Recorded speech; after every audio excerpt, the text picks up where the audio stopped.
Namaskara.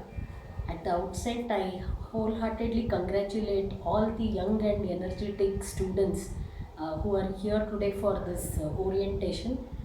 It's amazing that such a milestone in your life. Some of you, I've been told, have come out of your 10th and are going into the 11th, and some of you are going into a very important year of your lives, which is the 12th standard or the second PU, after which you will decide the course of your lives.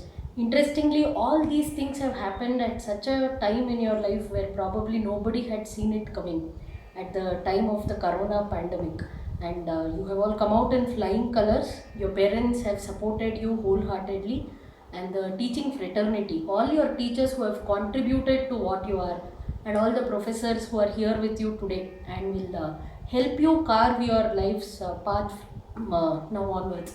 I'm really grateful, and I'm very glad and humbled to have been given this opportunity to talk to all of you today. It's interesting that the lessons a small virus has actually taught us in the world.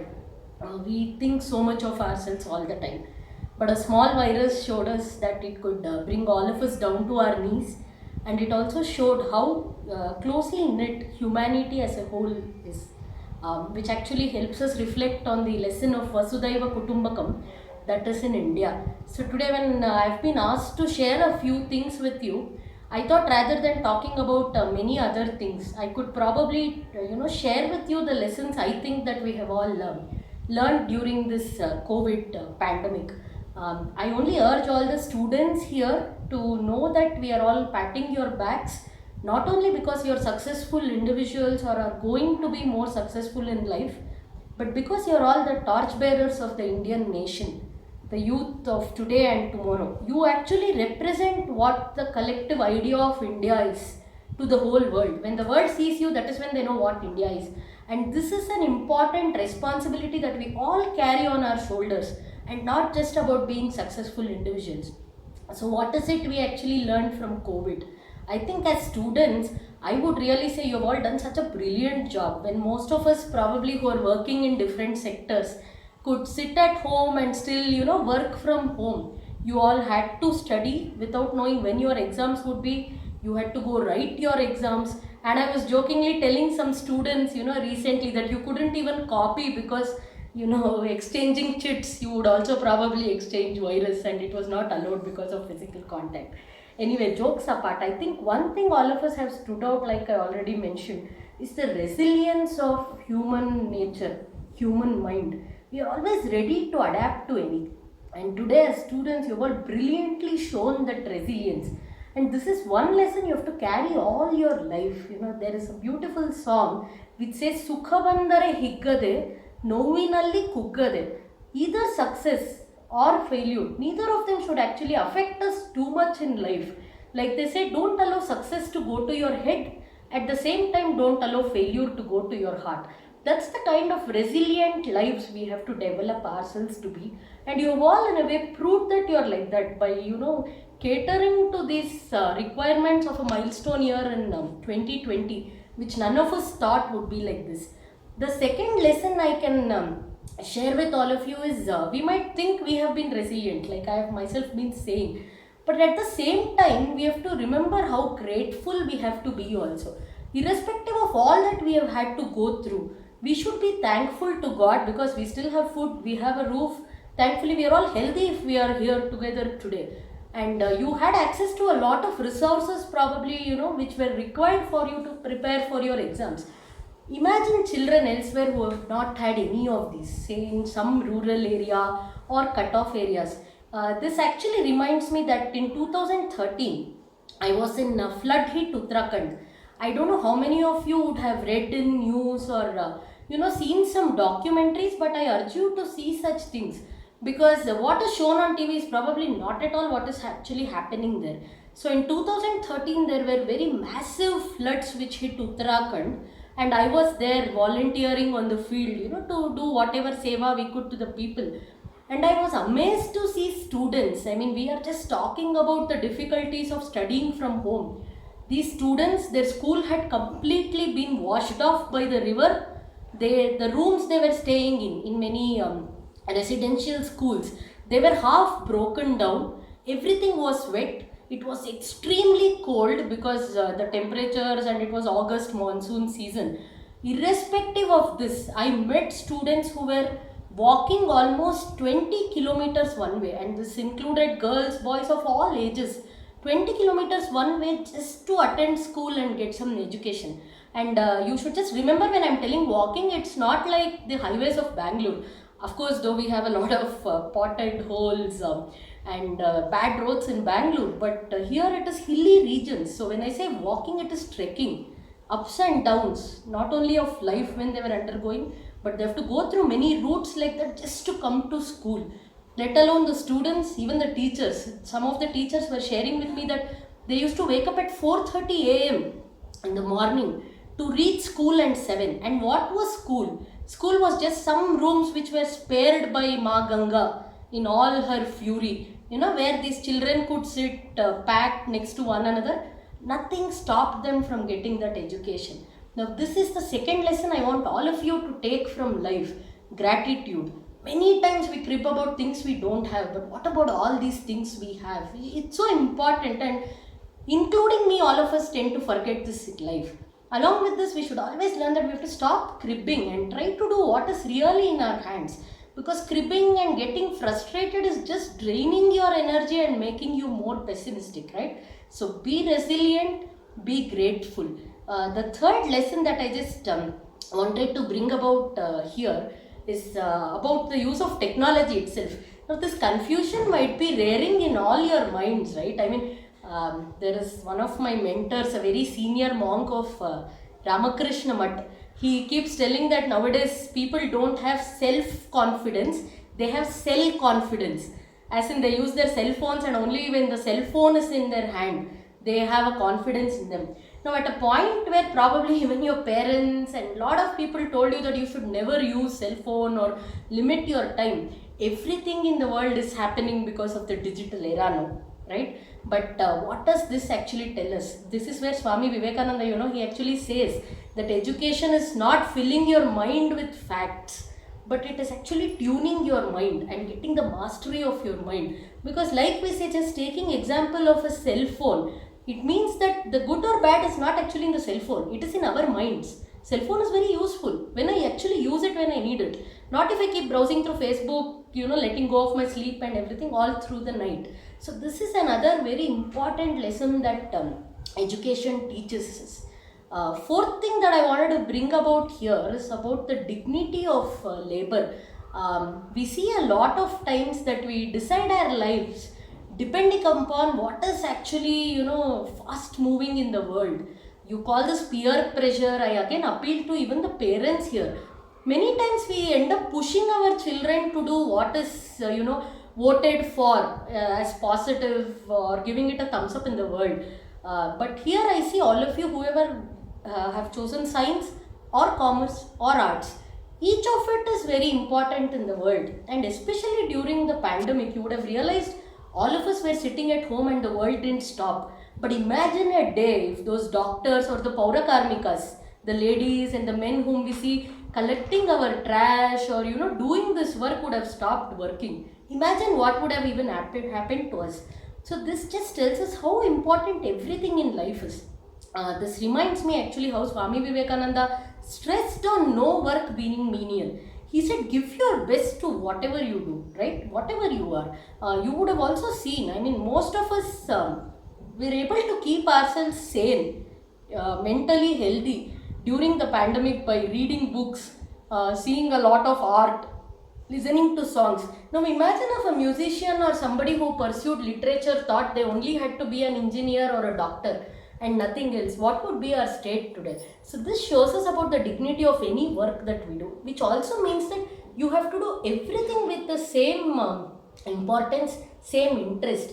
Swami Vivekananda gives us an example actually of a monk whom he met. He says he would wash the brass vessels till they looked like gold. And the monk did that work as well as he would meditate, which means he thought even washing vessels was meditation for him. How beautiful is it? And Vivekananda actually practiced this in his life.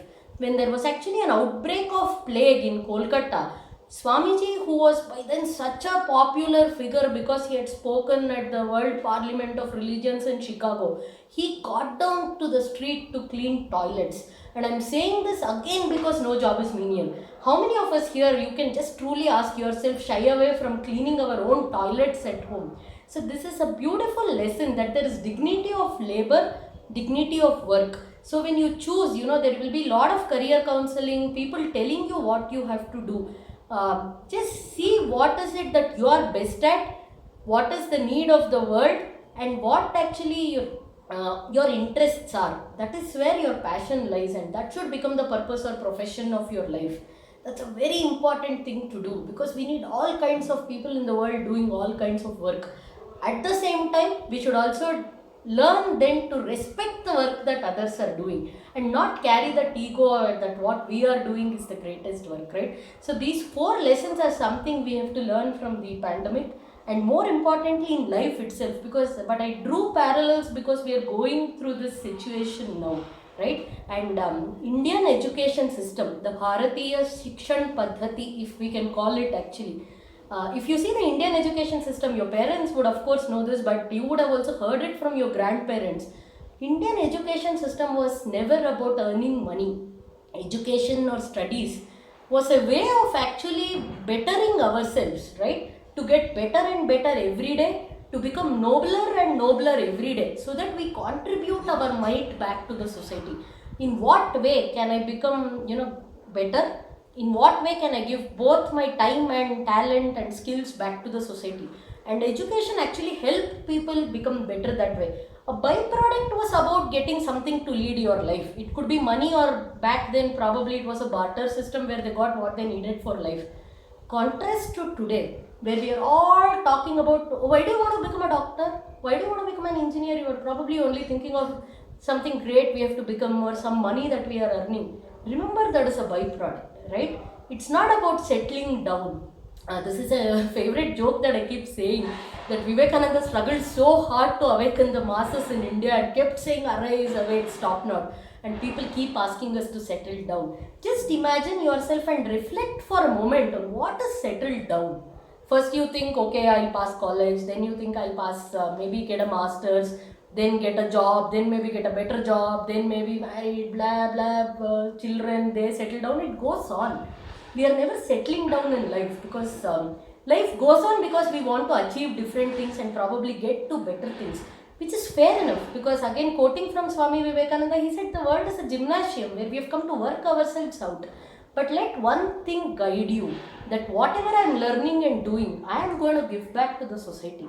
Of course, I am going to be a successful individual, but I am also going to be socially relevant and nationally useful. Now, when you have these two filters along with being an individual, successful individual, you will actually learn to see that whatever you are doing is also in sync with how you would be contributing to national development, which is not just the duty of one or two people. Now, we might all think we are very busy in life, right? But you can actually, what is the difficulty? I've met a lot of college students. There was one young chap whom I met whose teacher didn't get the required blood group on time. So he started an initiative to connect blood donors to blood recipients when he was just in 12th. Similarly, I met another boy who started teaching football to the slum students because he liked football. And he realized, who is going to give them a class like my parents, struggle to earn and take me to a class every day in a car in the early morning. He started giving whatever he had to these children. And like they say in Samskrita, Vyaye krute vardhata eva nityam vidyadhanam sarvadhana pradhanam. It only increases when you give. Nobody is losing education or learning when they share it with others. So we should always appreciate this. Swamiji himself used to say that even the least work done for others instills the power of a lion in our hearts. Right? So it's very important what we are doing in life, whether we are really being useful to someone. You can just imagine if every doctor now thought that, why should I put myself or my family at risk and go to the hospitals, sweat in PPEs whole day to save someone whom I don't even know. Or imagine the soldiers. I mean, I really don't know. Every night I just keep thinking, let alone the neighbors that we have whom they have to battle when they cause a ceasefire at the line of control. And this is along with COVID. They're saying physical distance, mask, lot of things. You imagine while fighting how much of this is really going on in a soldier's mind. So they are standing guard when today I and you are sitting in the warm confines of our home, and we are talking aram se like this, right? So imagine this is our legacy students. So make these people your heroes. There's one example. I just want to share one example. There are a lot more, but this is the real education we have to get along with all the education that we are getting from books, which is also important. There was a young captain called Vijayant Thapar who fought the Kargil war in 99. Uh, you all were probably not even born then, but one of the things which actually defined India's stand on terror, where we won some very, very strategic points. This young Vijayant Thapar, who was just 22, very young and maybe just a few years older than you people, he laid down his life for the country. And because he was somehow, something inside him was saying he was not sure of making out of this war. A few days before he went into that last battle, he actually wrote a letter to his parents, which is displayed in a heritage museum, a Kargil War museum in Leh Ladakh. If any of you go there, you should really see it. In this letter, he says that if I am born as a human again, I have no regrets. I'll still join the army and lay down my life for the country. What can be better? And after this, he tells his parents, don't cry. Both of you should be proud of me. Along with this, already he has served so much, and he says, don't cremate me. Whatever organs are still useful, you please donate those organs to who need them. Along with this, actually, Vijayant Thapar is actually known to be helping a small girl who had lost her parents during the militant regime there. He apparently used to give her a pocket money and also funded her education. So he even mentions, keep giving that pocket money to her even after I'm dead. And rest, whatever money is left in my account, in my savings, just donate it to an orphanage. Imagine the kind of thinking that a 22-year-old had when everybody is thinking of settling down. And beyond, I think for me, the epitome of seva or the epitome of sacrifice are our soldiers. And with the work he was doing, he talks about a lot more things like donating his body. So this is what education has to mold us to be, right? Indian ethos has always been about putting our duties before our rights. Today, for everything, we are very used to talking about right to speech, right to wear, right to do what I want. How many of us really question about what are duties? The duties, putting them before rights, is what education has to actually teach us. All the other education we are doing is very important. I did my engineering. I then went to do an leadership program at IIM Bangalore. Now, these things have definitely molded me. I am thankful to all my teachers. But I am glad if those lessons are more helping me not only to fend for myself and my family, but to do more to the good of the world. This is the kind of right education I am appealing again to all students and parents. We all know this within ourselves, but somewhere because of the colonial rule that we have had for years together, which defeated the Indianness, the Bharatiyata, the core of our values which was in all of us, we have all forgotten it and are really pursuing material pursuits all the time. So thank you students again for listening to me for so long. Though one of the cons of this online thing or a recorded messages, I really can't see how many of you are being naughty in the last bench when I'm talking or even sleeping, right? So I can't make a comment there. Usually I say, Edappa, hedu, nan yen helidde anta. I don't know, but I'm really hoping even if a few of you have heard this today and could take it to your heart, because I got these lessons from my parents, from a lot of mentors I've had, from monks of the Ramakrishna Mutt, because I have been a follower and my husband also has been one. I have learned these beautiful lessons from a lot of them, and I consider it my duty to give it forward. So be these kind of citizens that India needs today. Like I said, remember that you are just not going to be successful individuals, but also the brand ambassadors of India, if I can call. For me, the heroes are not people who might just appear on screen, and probably dance or sing. Maybe you can call them as entertainers, but if you want to be real heroes, see, whatever you do, in whatever you do, contribute back to the society, whatever you can. So make that an intrinsic part of your life from day one. I mean, if you've already been doing it, it's well and fine. But if you're hearing this today, from today, you just see, Can I give some part of my life to someone? Can I ask somebody around me if they have eaten today, or can I share my food with one person? Or when I buy a college bag this time, can I see if the house help who comes home or my watchman's child also needs a college bag? It's as simple as that to satisfy the needs of the world. If each of us could take care of one person, each one take care of one, we wouldn't have very big problems to solve as the country or as a world. And I would say you're very fortunate to have come to a college like Seshadripuram Main College, where I've seen some wonderful personalities having passed out of this college. And in the few times that I visited this college as a resource person, I've seen how proactive the principal and lecturers are. It's not every day that a college feels they need somebody talking about other things than just education and exams. But Krishna sir and then your principal, they asked me so many times, even when I said, I'm not sure sir if I have the time. I was so humbled that they tried to keep in touch and say, our students need to hear other things, ma'am, than just exams or the subjects in arts, science and commerce that they are going to study. So such educational institutions are need of the hour, and along with these lecturers and the wonderful parents that you all have who are supporting you wholeheartedly, and also all of the efforts that you are putting in as nice students. I mean, we were also naughty in our college days. We also fought with our parents, at an age in teenage when we think we know everything and our mother or father are always wrong. But today when I reflect back, I see that the ground rules that they laid for me in life, they have set our paths correctly. And I wonder how wayward we would have gone if our parents weren't like that day. So this is what all of you have to remember, and I'm telling you today in front of your parents that that's something we have to learn and listen to our elders. And again, that comes in our Samskriti, if we can call it. It's important. So please mold your characters like that. And like Swamiji said, leaving you with a message where he said, cultivate the 3 heads: head to think, heart to feel, and hands to work. Just a head to think is not important. Most of the times we are overthinking. And I read a joke somewhere, Hewlett Packard, the founder, had written, most people die of indigestion than of starvation. What does it mean? That they're consuming more than they need, which not only applies to food, but also to the thoughts and everything that we consume. So just a head to think is not enough. While we are thinking of the shortcomings, say in our governance or anywhere in the system, we also have to have the heart to feel for people and problems around us.